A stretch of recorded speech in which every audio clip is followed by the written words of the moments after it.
사사기 2장 1절에서 5절 우리 한 목소리로 읽겠습니다. 여호와의 사자가 길갈에서부터 복임으로 올라와 말하되 내가 너희를 애굽에서 올라오게 하여 내가 너희의 조상들에게 맹세한 땅으로 들어가게 하였으며 또 내가 이르기를 내가 너희와 함께한 언약을 영원히 어기지 아니하리니 너희는 이 땅의 주민과 언약을 맺지 말며 그들의 제단들을 헐라 하였거늘 너희가 내 목소리를 듣지 아니하였으니 어찌하여 그리하였느냐. 그러므로 내가 또 말하기를 내가 그들을 너희 앞에서 쫓아내지 아니하리니 그들이 너희 옆구리에 가시가 될 것이며 그들의 신들이 너희에게 올무가 되리라 하였노라. 여호와의 사자가 이스라엘 모든 자손에게 이 말씀을 이름해 백성이 소리를 높여 운지라. 그러므로 그것을 이름하여 복임이라 하고 그들이 거기서 여호와께 제사를 드렸더라. 아멘. 사사기 여러분 하면 무엇이 떠오릅니까? 많은 그리스도인들에게 있어서 사사기 하면은 그 들릴라와 사랑에 빠져서 힘의 비밀을 누설하고서 끝내 머리를 깎이고 비참하게 최후를 맞이한 영웅 삼손이 떠오를 것입니다. 삼손 외에도 여러분에게 잘 알려진 사람은 기드온과 300용사들 같은 아마 그런 사람들일 거예요. 많은 사람들이 사사기를 그저 과거에 살았던 어떤 영웅들의 신앙인 용사들의 모험담, 정기로만 여기는 것 같습니다. 그러나 사사기는요, 이스라엘의 허물과 죄와 반역을 고발하고 있는 책입니다. 이 사사기에는 한 시대의 어두운 그 단면을 드러내는 신문의 제1면 톱기사감들로 가득 차 있습니다. 예를 들면요, 살인마 아비멜렉, 후계자 자리를 노리고 형제를 70명이나 살해, 이런 식으로 신문 기사가 날 수 있다는 거예요. 군 장성 딸을 제물로 바쳐, 고위공직자 삼손 고급 창녀와 놀아나, 교회를 팔아 가로채고 도피한 성직자, 소돔과 고모라의 부활, 동송의 판처, 뭐 이런 식으로 아주 신문 기사에 대서특별할 만한 그런 엄청난 사건들이 사사기 안에는 들어 있다는 것입니다. 사람들이 여러분 사사기를 많이 다루고 성경 공부나 설교를 좀 주저하는 이유가 있다면 아마 사사기에 기록된 이스라엘 백성들의 이 죄악된 모습들이 우리들을 비춰주는 자화상이 아닐까. 그렇기 때문에 이것을 조금 보기를 좀 우리가 두려워하는 것은 아닐까 생각을 합니다. 누구나 여러분 자신의 그 죄악된 모습을 정면으로 바라본다는 것은 너무나 버거운 일이기 때문이죠. 특히 여러분 사사기에는요, 그 나타나는 죄악의 특징이 있는데 죄가 일정한 패턴으로 반복된다는 것입니다. 죄의 패턴성이 있다는 거예요. 그러니까 이스라엘 백성들이 하나님을 떠나 우상 숭배를 합니다. 타락을 하죠. 그러면 죄를 그냥 두고 보실 수 없는 그 공의로운 하나님께서는 징계를 내리십니다. 이방 민족에게 그들을 붙이셔서 이방 민족의 침략을 받게 하시죠. 그렇게 되니까 이스라엘 백성들 어떡합니까? 살려달라고 부르짖어요. 하나님 저희 못 살겠습니다. 도와주십시오. 간절히 부르짖어요. 그러면 하나님께서 그 부르짖음을 들으시고 사사를 세우셔서 이방 민족과 가나안 족속의 압제로부터 이스라엘 백성들을 구원해 내십니다. 그리고 나서 평화가 찾아와요. 평화가 찾아오면 또 어떡합니까? 이제 안정이 되고 평화가 찾아왔으니 또다시 하나님을 등지고 죄악을 짓게 되는 그런 일들을 반복하게 됩니다. 정리하면 여러분, 타락, 징계, 부르짖음, 구원, 그리고 평안, 또다시 타락. 이게 사이클로 계속 반복되는 겁니다. 이와 같은 패턴이 무려 6번이나 반복되고 있습니다. 그러니까 각각의 이야기들은요, 등장인물하고 장소만 다를 뿐이지 내용은 대동소이해요. 동일한 이야기를 반복하고 있습니다. 마치 다람쥐 쳇바퀴 돌듯이 그냥 그대로 거기서 뱅뱅 돌고 있는 그런 모습입니다. 근데요, 더 큰 문제는 뭐냐면 죄가 계속해서 이 반복되며 일정한 패턴으로 이렇게 진행이 되는데요. 근데 그 죄가 더 점점 커진다는 사실이에요. 점점 더 깊어진다는 사실입니다. 강력해지고 있어요. 여러분이 사사기의 구조를 좀 보게 되면 좀 특별한 게 나오는데요. 사사기의 시작과 끝이요, 동일합니다. 이스라엘의 질문과 하나님의 대답이라고 하는 이 구조로 사사기의 시작과 끝이 이렇게 진행되고 있어요. 감싸고 있어요. 사사기 1장 1절에 이스라엘이 질문을 하잖아요. 어떤 질문입니까? 우리 중에 누가 먼저 올라가서 가나안 사람과 싸워야 되겠습니까? 하나님께 물어봐요. 자, 그때 하나님이 대답을 하죠. 2절에 유다가 올라갈지니라. 유다가 이제 이스라엘의 왕 다윗의, 그리고 그 이후에 우리의 구원자 되신 예수님이 오실 것을 내다보면서 유다 지파를 굉장히 많이 부각을 시키거든요. 유다가 먼저 올라가라 이렇게 말씀을 하세요. 근데 여러분, 사사기 20장으로 가보세요. 거의 끝인데요. 사사기 20장 18절에 가보면 역시 이스라엘이 질문을 하는데, 우리 중에 누가 먼저 올라가서 베냐민 자손과 싸우리까? 누가 먼저 또 올라가서 싸워야 됩니까? 이걸 물어보거든요.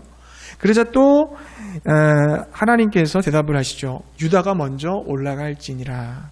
동일하죠? 시작과 끝이 동일합니다. 이걸 인클로즈 구조라고 해요. 수미상관이라고도 얘기하는데, 이스라엘의 질문과 하나님의 대답이 사사기의 시작과 끝을 감싸고 있다는 겁니다.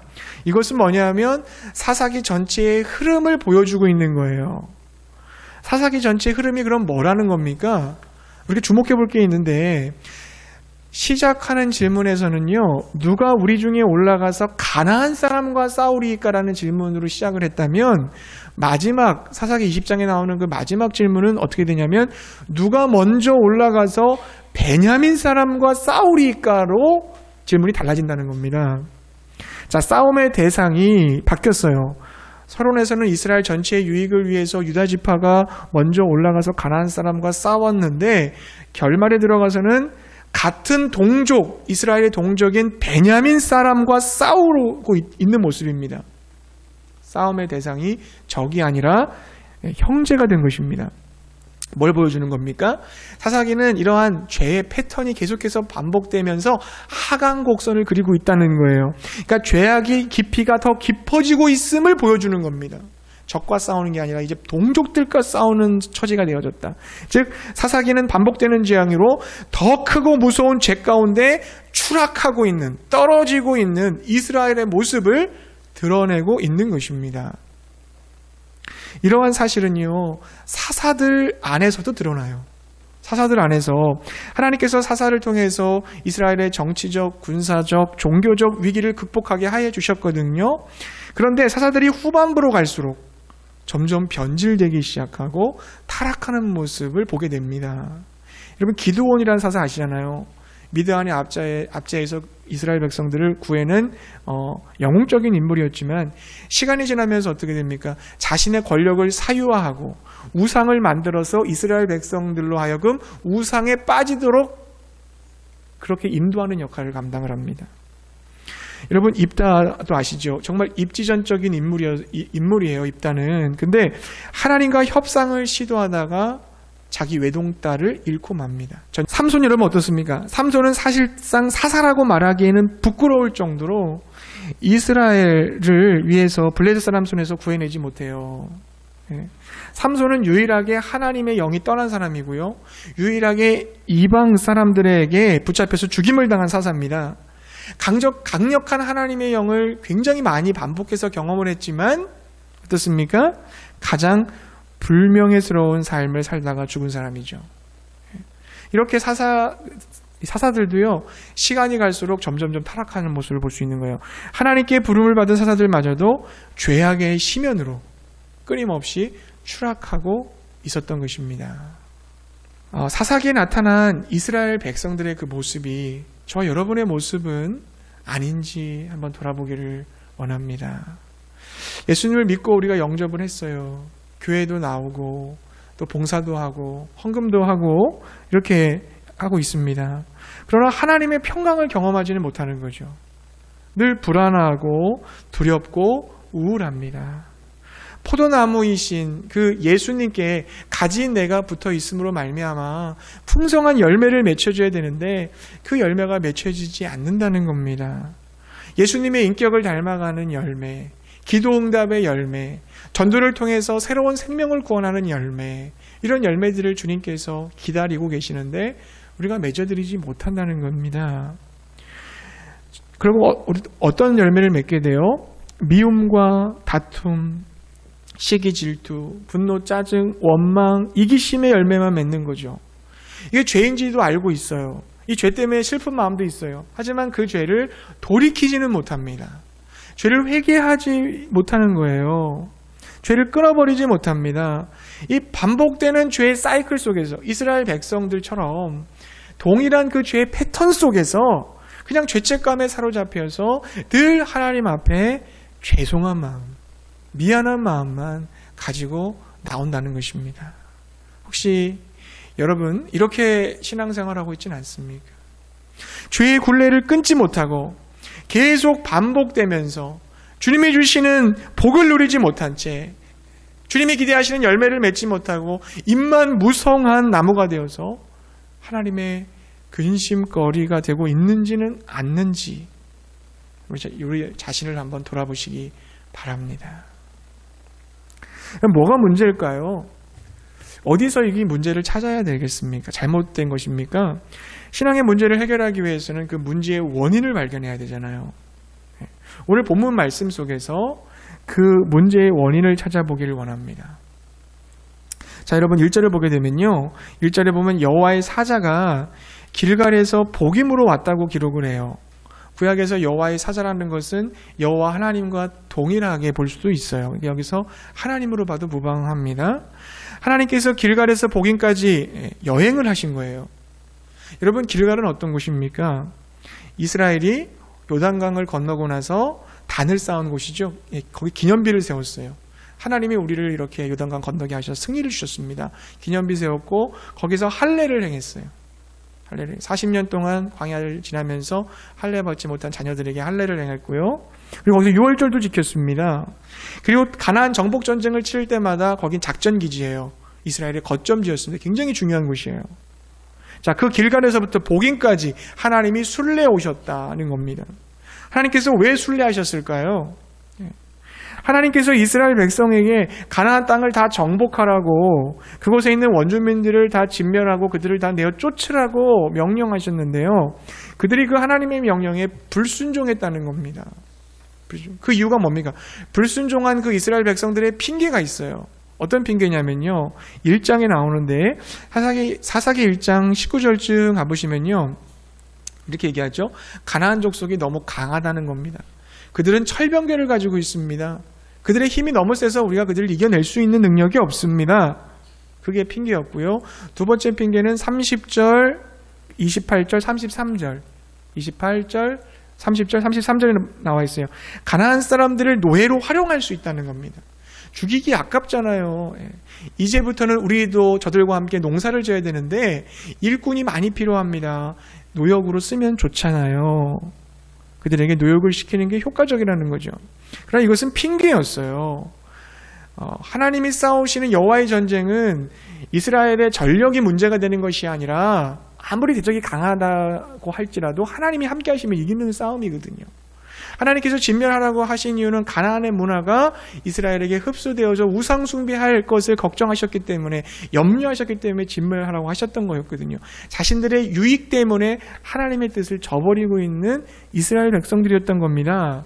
그 모든 것을 하나님께서 살펴보신 거예요. 현장 검증하러 오신 거예요. 그러니까 어디를 쫓아냈는지 어디를 안 쫓아냈는지 보시면 다 아시지만 우리가 이해할 수 있도록 현장 조사 오신 거예요. 그러면서 하나님이 뭐라고 말씀하십니까? 현장 답사를 마치신 후에 하나님은 결론을 이렇게 말씀하셨죠. 우리 사사기 2장 2절 말씀 한번 읽어보겠습니다. 사사기 2장 2절의 말씀 함께 읽겠습니다. 너희는 이 땅의 주민과 언약을 맺지 말며 그들의 제단들을 헐라하였거늘 너희가 내 목소리를 듣지 아니하였으니 어찌하여 그리하였느냐. 아멘. 즉 이스라엘 백성들이 가나안 백성과 언약을 맺지 말아라. 이렇게 말씀하셨어요. 그들의 제단을 헐라 이렇게 말씀해요. 이건 뭡니까? 이거 반대로 했다는 거죠. 가나안 주민과 언약도 맺었고 그들이 섬기는 우상도 바알과 아세라도 섬겼다는 얘기가 되는 겁니다. 한마디로 이스라엘 백성들이 우상 숭배에 너희들이 빠진 것이 원인이었다. 하나님은 그렇게 말씀하시는 거예요. 우상 숭배로 인해서 하나님의 명령에 너희들이 불순종한 것이다. 그렇게 하나님은 진단을 내리셨습니다. 여러분, 이스라엘 백성들 좀 약간 바보스럽고 어리석어 보이지 않습니까? 하나님이 홍해도 갈라주시고 요단강도 건너게 해주시고 여리고성도 무너뜨려 주셨어요.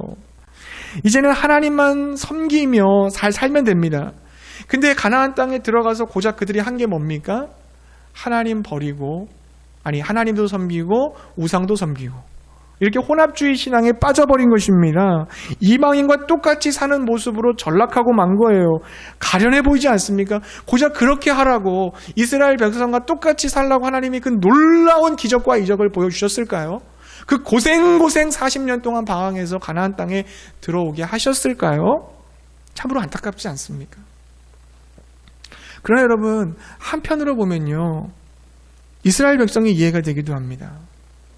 지금까지 이스라엘은 떠돌아다니는 유목민이었어요.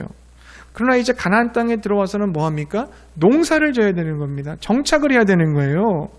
이제 그들이, 가나안 주민들이 하고 있었던 농경 문화를 경험하게 된 겁니다. 이미 가나안 땅은요, 농경 문화를 통해서 상당한 발전을 이루고 있었습니다.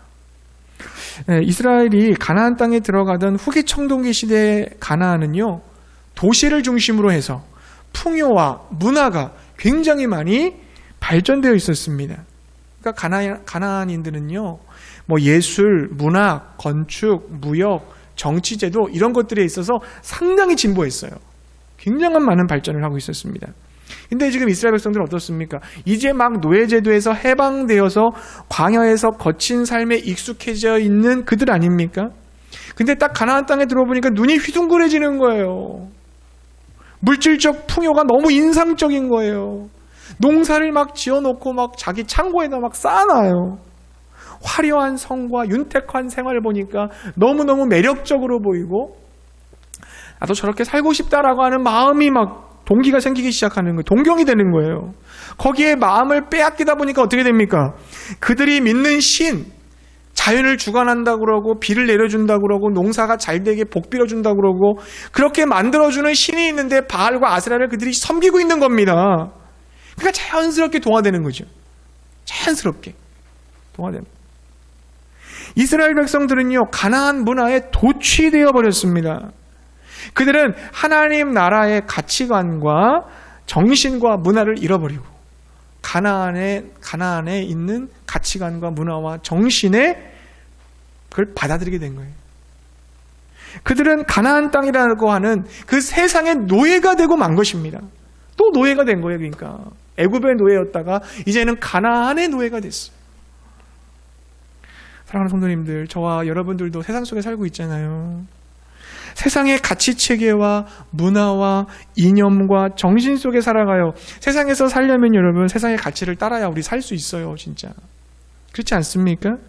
그러다 보니까 우리는 세상에 도취되어 버리는 거예요. 세상이 가자는 방향대로 따라간다는 겁니다. 생각하면서 사는 게 아니에요. 하나님을 생각하면서 사는 게 아니라 사는 대로 생각하게 된다는 겁니다. 잘 생각하세요. 여러분, 생각하며 사는 게 아니라 그냥 사는 대로 생각하는 거예요. 그래서 하나님의 말씀과 명령을 따라 살아가는 게 아니에요. 환경에 따라서, 처지에 따라서, 세상이 요구하는 방향에 따라서 살아가게 된다는 것입니다. 소형차를 타다가 이제 QM6라고 하는 중형차를 타게 됐어요. 장인어른께서 타시던 차를 거의 1년만 타시고 저희 가정에게 주셔서 감사하게 이제 소형차에서 중형차로 제가 바뀌었잖아요. 처음 저는 중형차를 타보거든요. 근데 타는 순간 저도 모르게 그런 마음이 드는 거예요.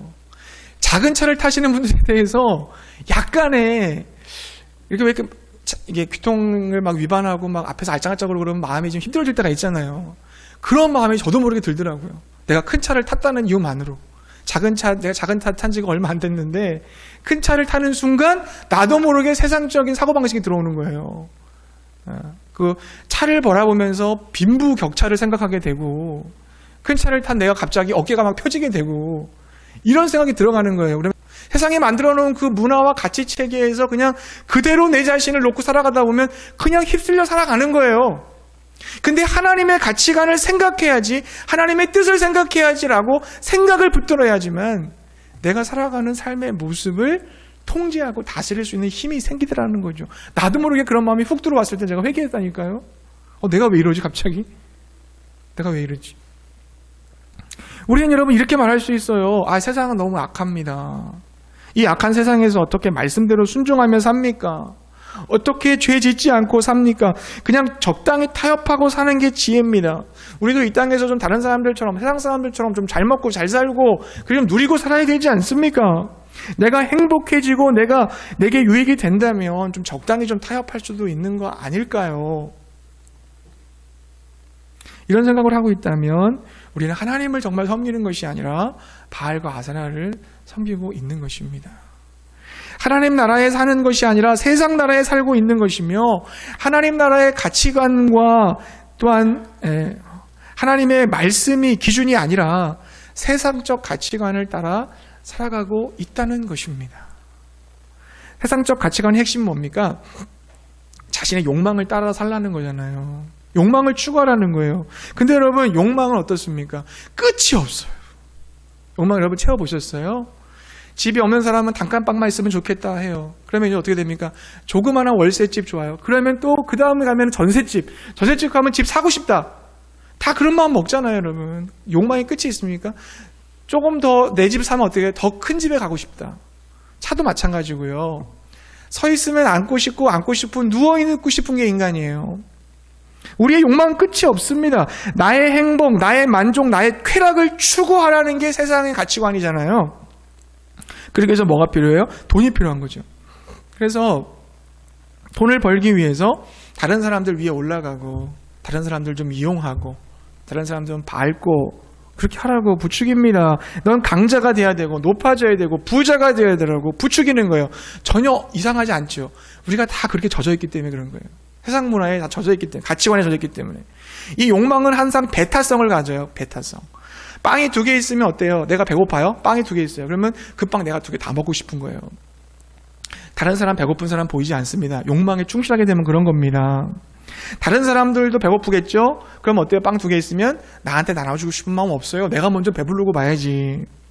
그렇게 할 것입니다. 이렇게 욕망은 어때요? 이웃을 배제시키는 거예요. 배타성을 갖고 있습니다. 그렇기 때문에 여기서 인간관계에 갈등이 벌어지는 거죠. 서로 욕망을 추구하다 보니까, 자기 이기심을 추구하다 보니까 다툼이 나고 두려움이 생기고 미워지고 때로는 이게 나라와 나라끼리는 전쟁도 일어나는 겁니다. 자기 자국의 이익을 위해서는 전쟁하잖아요. 나를 지키기 위해서는 여러분 다른 사람하고 싸우기도 하지 않습니까? 근데 여러분 하나님 나라 가치관의 핵심은 뭡니까? 하나님 나라 가치관의 핵심은 하나님을 추구하는 거잖아요. 하나님을 따라 사는 거잖아요. 하나님을 믿고 순종할 때 너희들이 진정한 자유인이 될 수 있다고 말씀하시는 줄로 믿습니다. 여러분 어떤 사람이나 환경에 의해서 정말 하나님을 믿고 따르면요, 욕망이나 두려움에서 죽음에서 진정한 자유를 경험하게 됩니다. 여러분 어떤 사람이나 환경에 의해서 강요당하거나 떠밀려 사는 게 아니에요. 여러분 스스로 자기 의사결정권을 가지고 산다는 겁니다. 우리가 자유로인인 것 같지만 우리는 그렇게 떠밀려 사는 경우가 많아요. 사람 살려면 돈 좀 있어야 돼. 그렇게 사는 거 아니야. 성공해야 돼. 이렇게 살아야지 행복한 거야. 남들이 할 거 너도 다 해봐야지 행복한 거야. 누군가가 나에게 암시해준, 세상이 만들어준 그 틀 속에서 세뇌당해서 나도 모르게 그렇게 떠밀려 살고 있다니까요. 그게 아니라 나 이거 없어도 돼. 나는 하나님의 뜻대로 살아가는 게 행복해. 나는 내 것을 나누어 주고 살고 다른 사람의 필요를 채우는 게 보람돼. 라는 것으로 얘기할 수 있어야 되는데 그렇지 못하다는 것입니다. 자기 의사결정권, 남들이 가는 방향대로 다 가지 않고 나는 하나님의 사람답게 살아가는 자기 의사결정권, 이게 바로 하나님 안에서 주어진다는 거 믿으시기 바랍니다. 그러니까 우리는 잠재적 의미의 노예일 수 있어요. 여러분 가나안에 있었던 이스라엘 백성들처럼 잠재적 의미의 세상의 노예일 수도 있습니다. 하나님은 이 노예 생활로부터 우리를 해방시켜 주시는 줄로 믿습니다. 이 자유는 하나님을 추구할 때 얻게 돼요. 하나님을 추구한다는 것은 하나님이 살아가시는, 하나님이 존재하시는 방식으로 우리가 산다는 것을 뜻하는 거거든요. 하나님은 어떻습니까?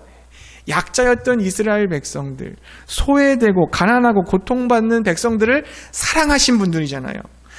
다른 이방신들은요, 강자에게 강해요. 그러니까 강자 편이에요. 힘 있는 사람들을 세워주고, 왕은 뭡니까? 왕은 곧 신이다 이렇게 얘기하잖아요.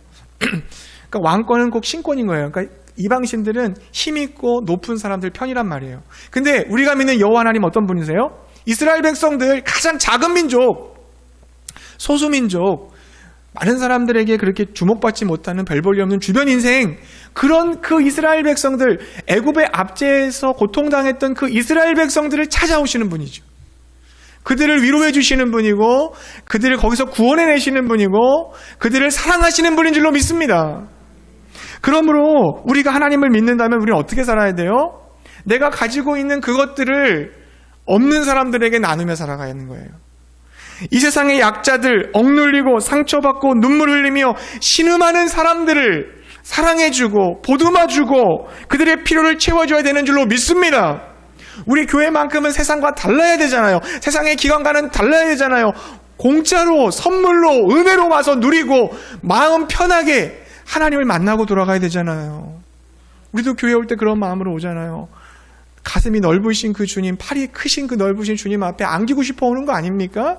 그 하나님의 사랑 경험하고 싶어 오는 거 아닙니까? 넉넉한 그분 앞에서 우리가 자유를 경험하기 위해 오는 거 아닙니까? 교회도 마찬가지예요.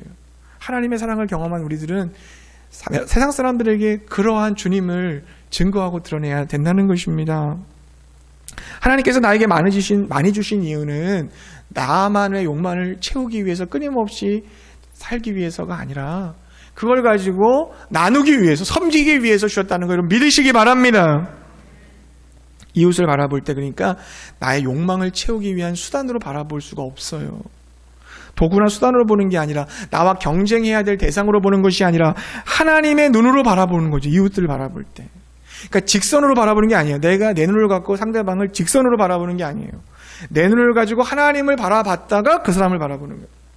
그러니까 곡선으로 바라보는 거예요. 곡선으로. 직선이 아니에요. 곡선으로. 그러니까 하나님의 눈을 가지고 그 사람을 보게 되는 겁니다. 하나님의 눈을 가지고.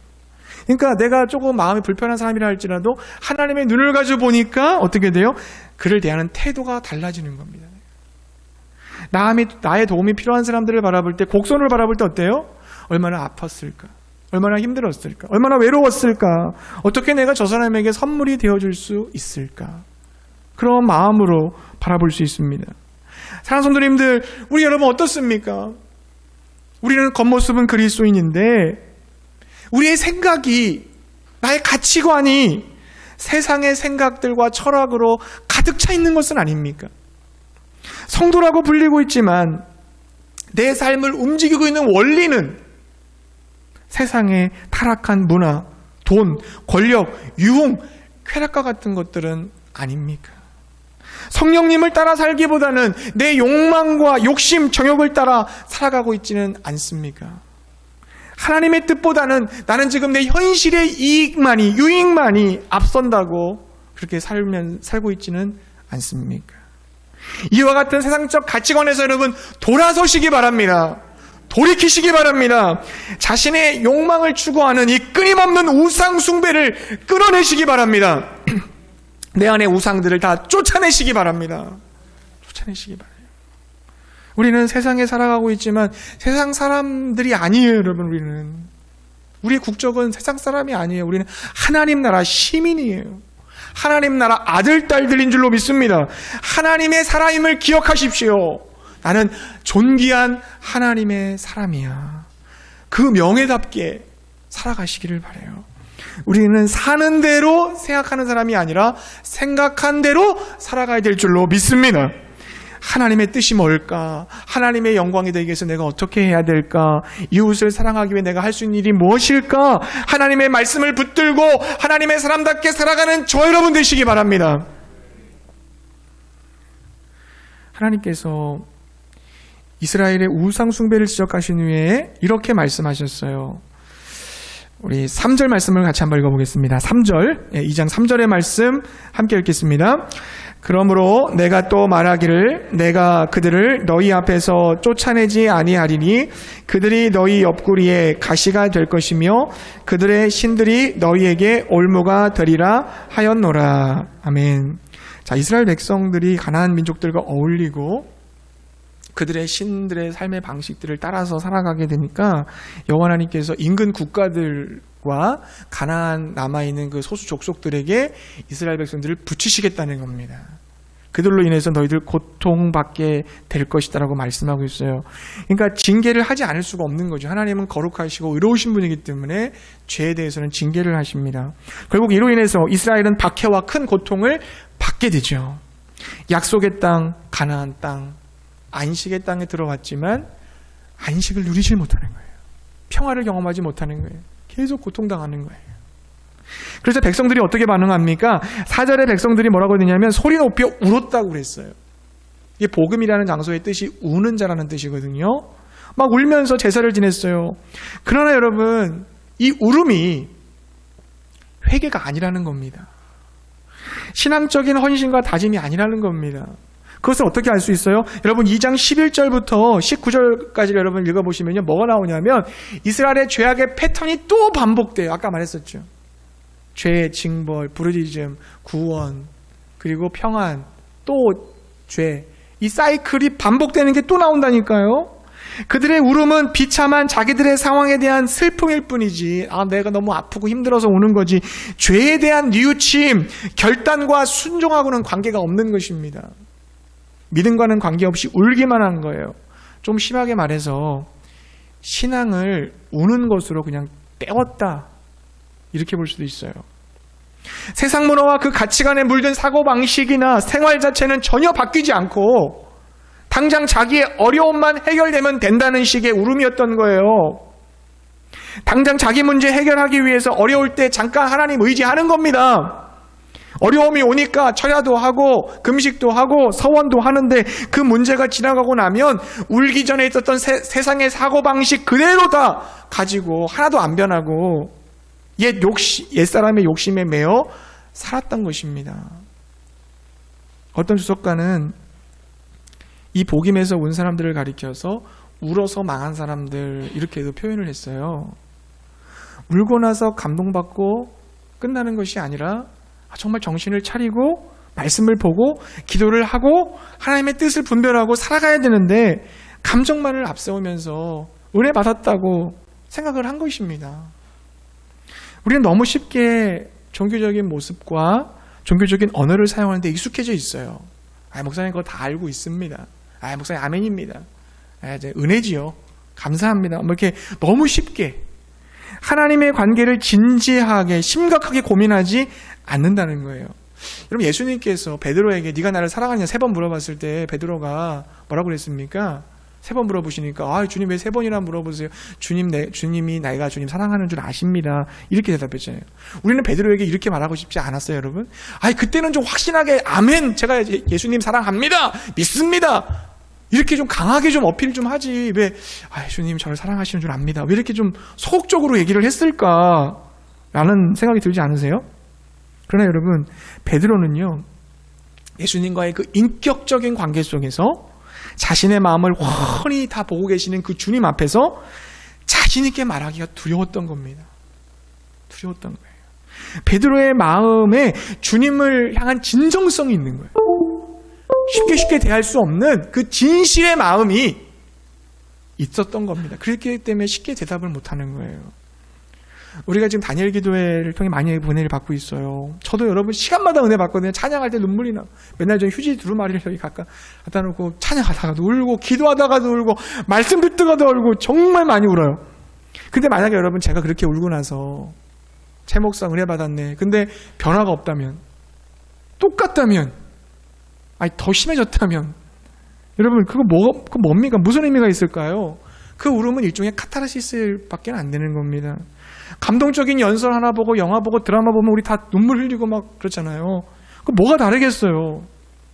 다니엘 기도를 참여하면서 하나님이 저에게 주셨던 마음속에 꽝 부딪히는 말씀 하나는 그거였습니다. 첫째 날에 김윤호 목사님이 했던, 목회자가 기도하면 성도도 기도한다. 그 말씀이 제 안에 쾅 박혔어요. 저의 기도를 돌아봤어요. 형식적이고 의무적이고 습관적인 기도, 하나님을 향한 진정한 마음 없이, 아니 나 기도했어요 하나님 아시죠, 이걸로 떼어버리는 저의 그 가식적인 모습, 의무적이고 사무적으로 기도한 제 모습을 회개했습니다. 다섯째 날 수학 강사인 차기령 대표가 나왔잖아요. 평신도예요. 바쁜 사람이에요. 대표예요. 하루 1시간 이상 기도한대요.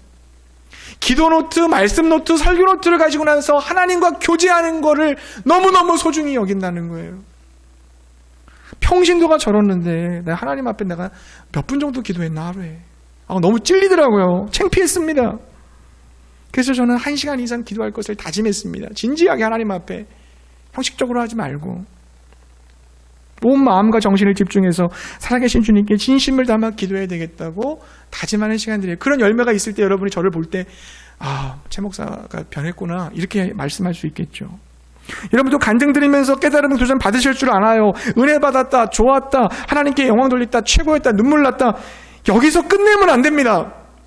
실제 우리의 삶의 자리로 돌아가서 변화가 일어날 수 있기를 바랍니다. 정말 하나님의 살아계심이 내 가슴을 쳐서 하나님 정말 시퍼렇게 살아계시다는 사실을 여러분 절절하게 여러분이 느껴야 되고요. 인격적으로 예수님과 성령님을 경험하셔야 되고요. 그래서 내 삶을 새롭게 살게 하시는 그 하나님의 은혜를 누리게 되어야 될 줄로 믿습니다. 하나님 앞에서 내 입술과 내 행동이 정말 진지해질 수 있게 되기를 바랍니다. 여러분, 단순한 감상적인 신앙생활에 중독되어 굳어버린 신앙을 경계하려면 삶의 변화, 생각의 변화 없이 감정만을 추구하는 이 종교성, 감정이 뜨거워졌으니까 은혜 받았어, 끝이야, 이런 것에서부터 여러분과 벗어나려면 어떻게 되겠습니까? 저는 첫 번째로 이걸 말씀드리고 이거 말씀드리고 말씀 마칠게요. 하나님의 사랑을 경험해야 됩니다. 하나님의 사랑을 먼저 경험해야 돼. 여러분, 다니엘 기도회를 통해서 간증자를 보시면 여러분 공통점이 있는 거 발견하셨어요? 모두가 다 하나님을 만나는 순간이 있어요. 급하게 만나고 강하게 만나는 사람도 있지만 은근히 만나는 사람도 다양한 경험이 있지만 아무튼 하나님을 만납니다. 하나님을 만날 때 그 만나는 그 순간 뭘 경험하게 되냐면 하나님의 나를 향한 깊은 사랑을 경험해요. 나 같은 자를 찾아오시고 만나주시고 기다려주시고 용서해 주시고 내 편이 되어주시는 그 하나님의 사랑 앞에 두 손을 들게 되는 겁니다. 거기서부터 시작되는 거예요. 율법에서 시작되는 게 아니에요. 하나님의 사랑에서부터 시작돼요. 사랑하는 성도님들, 하나님 사랑을 경험하시기 바라요. 저는 오늘 이 사사기 말씀을 묵상하면서도 하나님의 사랑을 느껴요. 뭡니까? 하나님은요, 가나안 땅을 정복하는 이스라엘 백성들에게 그 가나안 땅을 텅텅 비워놓고 나서 들어가 살아 이렇게 하지 않으셨잖아요. 들어가서 정복하라고 하셨습니다. 우리 보면 좀 힘들 수 있어요. 근데 그게 하나님의 사랑이에요. 왜 하나님의 사랑입니까? 모든 걸 다 해주면요 성장하지 않아요. 자녀들에게 숙제 다 풀어주고 문제 있으면 다 해결해주고 스스로 생각하고 고민하고 해결하지 못하도록 그런 기회를 못 주면 어떻게 됩니까? 그 아이 바보 됩니다. 싸울 수 있는, 정말 하나님이 주신 그 인격을 닮아갈 수 있는 거룩한 하나님의 사랑으로 변화되기 위해서는 어떻게 돼요? 그가 스스로 선택하고 결정할 수 있도록 기회를 줘야 되거든요. 하나님은 우리를 사랑하시기 때문에 우리를 성장시키는, 우리에게 동기부여를 해줄 수 있는 사랑으로 우리를 사랑하시는 줄로 믿습니다. 예. 우리를 성장시켜주기를 원하시는 거예요. 그래서 사랑하시기 때문에 너희들이 한번 해봐. 내가 너희와 함께 할게. 그러면서 하나님을 더 많이 알아가고 믿고 신뢰하고 순종하는 사람으로 변화되기를 하나님은 기대하시는 거죠. 또 한 가지 하나님 사랑을 봐요. 뭐냐면 하나님이 그들을 기다려주신다는 겁니다. 여러분, 이스라엘 백성들이 그 이방 민족들한테 압제당할 때 막 울면서 기도하잖아요. 도와달라고. 근데 그게 회개가 아니에요, 여러분. 하나님도 아세요. 회개 아니라는 거. 힘들고 아프고 어려우니까 도와달라는 거예요. 근데 하나님이 도와주세요. 그냥 구원해 주세요. 이게 하나님의 사랑입니다. 회개 안 하고 돌이키지 못할 거 알면서도 구원해 주신다는 겁니다. 왜 그럴까요? 내가 너희들을 사랑하기 때문에 구원해 준다. 그 사랑을 깨닫고 언젠가는 회개하고 돌아와라. 기다려주시는 거죠. 부족한 거를, 연약한 걸 아시기 때문에 끝까지 사랑으로 기다려주시고 구원해 주시는 겁니다. 그게 하나님 사랑이에요. 하나님은 여전히 우리를 사랑하고 계심을 믿으시기 바랍니다. 말씀을 정리할게요. 사랑하는 성도님들, 이 죄악의 사이클을, 쇠사슬을 끊어버리시기 바랍니다. 반복되는 죄의 패턴을 깨뜨립시다. 그러면 여러분, 우리 가치관이 달라져야 돼요. 가치관이 바뀌어야 돼요. 세상 가치관이 아니라 하나님 나라 가치관으로 변화받을 수 있기 바랍니다. 하나님 나라 가치관으로 변화받는 일이 쉬운 일은 아니에요. 하지만 가능하다고 저는 봐요. 왜냐하면 하나님의 말씀이 있기 때문에, 기도가 있고 예배가 있기 때문에. 이 말씀과 기도와 예배는 과거에 일어났던 하나님의 역사를 지금 재현시키거든요. 이스라엘 백성들의 후대생들, 1세대, 2세대, 3세대로 가면은 하나님을 경외하지 않는다고 돼 있잖아요. 그 밑에 절 여러분 읽어보시면. 근데 이것을 강화시켜요. 3세대가 하나님을 잊지 않도록 해주기 위해서는 뭐가 필요하냐면 예배가 필요한 거예요. 절기를 지키고 예배를 드리고 하나님의 말씀을 기억하고 그 말씀을 적용하고, 이렇게 하면서 하나님의 살아계심을 내 삶에 지금도 현재 적용시킬 때, 투영시킬 때, 실제가 될 때 우리는 하나님 나라 가치관에 변화된 삶을 살아가게 될 줄로 믿습니다. 쉬운 일은 아니지만 꾸준히 하나님 말씀 붙들고 따라오면 승리하게 될 줄 믿습니다. 그 가치관의 변화가 오려면, 그 시작을 하려면 하나님의 사랑을 경험해야 된다. 하나님의 사랑. 여러분, 자녀 기도를 통해서 여러분 말씀 읽다가 묵상하다가 정말 하나님의 사랑을 깊이 경험하시기 바랍니다. 찬양을 듣다가 하나님의 사랑을 경험하시기 바랍니다. 하나님의 깊은 사랑을 경험해서 변화받으실 수 있기를 바랍니다. 이제는 하나님이 주시는 평강의 자유의 복을 누려보세요. 하늘의 복을 좀 누려보십시오. 성령의 열매, 인격의 열매, 전도의 열매, 기도의 열매 맺혀보시기 바랍니다. 하나님을 자랑하는 간증의 주인공들, 하나님께 영광 돌리는 저 여러분 다 되시기를 주님의 이름으로 축복합니다.